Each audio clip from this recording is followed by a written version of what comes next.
మరొకసారి అభినందించి ఇప్పుడు మన పార్టీ అధ్యక్షులు పవన్ కళ్యాణ్ గారిని మాట్లాడమని కోరుతున్నాను.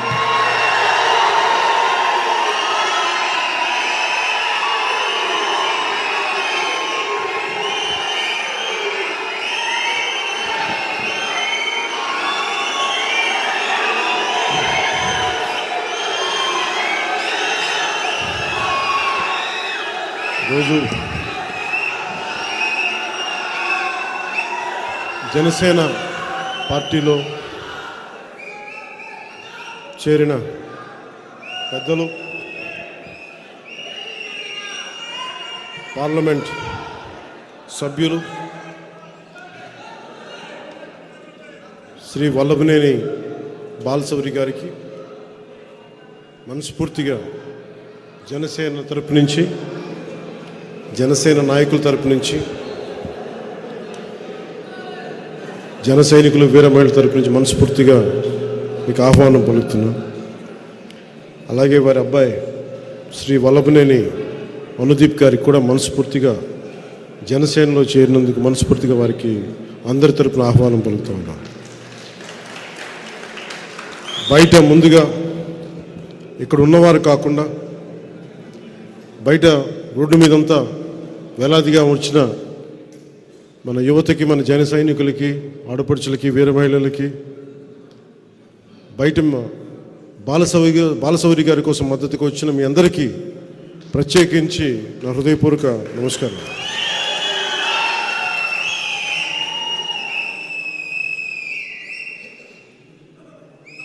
అలాగే మా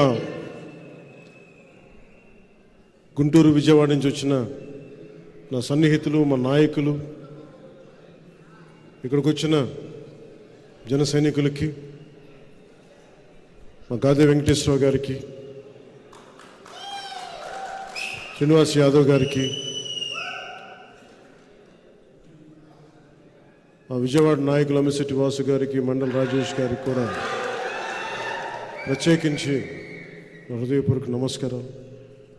ఇక్కడ ఆసీనులైన ఆడపడుచులకి, మహిళలకి, అక్క చెల్లెలకి, ప్రతి ఒక్కరికి నా హృదయపూర్వక నమస్కారం. మంచితనానికి మారు పేరు, నిజాయితీకి నిలువెత్తు పేరైన జగన్మోహన్ రెడ్డి గారి ఆధ్వర్యంలో నడుస్తున్న రాష్ట్ర ప్రభుత్వం వారి బాధనే వర్ణనాతీతం. చాలా బాధపడుతూ ఉన్నారు.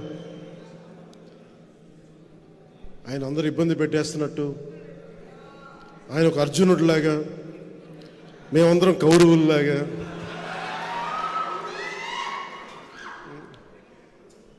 ప్రజలే గాంధీవని, ప్రజల ఆయుధాలని, ప్రజలే శ్రీకృష్ణుడు, ఇట్లా కూర్చోబెట్టి మాట్లాడుతున్నా చాలా ఆశ్చర్యంగా ఉంటుంది.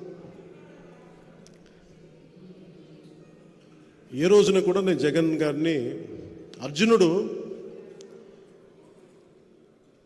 ద్రౌపదిని కౌరవులు నిండు సభలో అవమానం చేశారు. నిండు సభలో కౌరవులు. అర్జునుడు తనకి ఆడపడుచులను ఎప్పుడు రక్షించాడు, కానీ ఎప్పుడు తోలనాడలేదు. జగన్ అర్జునుడిగా పోల్చుకోవడం చాలా హాస్యాస్పదంగా ఉంటుంది. సొంత చెల్లెల్ని, షర్మిల గారిని అత్యంత నీచంగా మాట్లాడుతూ ఉంటే ఎంకరేజ్ చేసే వ్యక్తి అతను అర్జునుడితో పోల్చుకుంటున్నాడు.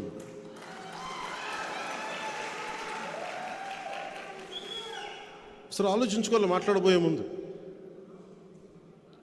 పాపం సొంత చెల్లెలు గౌరవం ఇవ్వని వ్యక్తి ఈ రాష్ట్ర ముఖ్యమంత్రి. సొంత చెల్లెలు, తోబుట్టు, సొంత చిన్నాయిన్ని నిర్దాక్షిణ్యంగా చంపేశారు. వాళ్ళని వెనకేసుకొచ్చే వ్యక్తి.